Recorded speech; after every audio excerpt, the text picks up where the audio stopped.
বয়োবৃদ্ধ, তরুণ তরুণী, শিশু কিশোর, নানা বয়স, বর্ণ ও দেশের মানুষ শুক্রবার ভোরে জড়ো হয় চট্টগ্রামের শিরিষতলায়।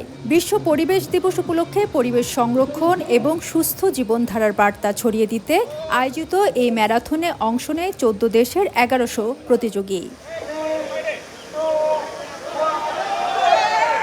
চট্টলা রানার্সের আয়োজনে অনুষ্ঠিত ১০ কিলোমিটার পথের এই দৌড় প্রতিযোগিতা শুরু থেকেই ছিল উৎসবমুখর। সূর্য ওঠার আগেই প্রতিযোগীরা প্রস্তুত হন দৌড়ের জন্য। দেশি বিদেশি অংশগ্রহণকারীদের উপস্থিতিতে আয়োজনটি পায় আন্তর্জাতিক মাত্রা। I'm so excited because this is my first time to join in this event. আমি চাই প্রতিটা মানুষই এই রকম ধরনের যে সমস্ত অনুষ্ঠান আছে সেই সমস্ত অনুষ্ঠানে অংশগ্রহণ করুক। চট্টগ্রামের এরকম আয়োজন আসলে আমাদের জন্য খুবই আনন্দের একটা বিষয়। ৩ বছর ধরে এখানে রান করতেছি, এটাই এই জায়গাটাতে আমার সবচেয়ে বেশি ভালো লাগে। আয়োজকরা বলছেন এটি শুধু একটি প্রতিযোগিতা নয়, বরং স্বাস্থ্য সচেতন সমাজ গড়ে তোলার একটি সামাজিক আন্দোলন। তরুণদের নিয়মিত শরীরচর্চায় উদ্বুদ্ধ করা এবং আন্তর্জাতিক মানের দৌড় প্রতিযোগিতার পরিবেশ তৈরি করাই মূল লক্ষ্য।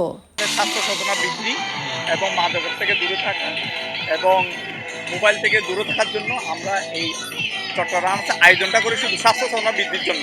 গত ১ দশক ধরে নিয়মিত এই আয়োজন করে আসছে চট্টলা রানার্স। আয়োজকদের দাবি, প্রতি বছরই বাড়ছে অংশগ্রহণকারীর সংখ্যা। দেশের গণ্ডি পেরিয়ে বিদেশি দৌড়বিদদের অংশগ্রহণও বাড়ছে উল্লেখযোগ্যভাবে। ফেরদৌস লিপি, সময় সংবাদ, চট্টগ্রাম।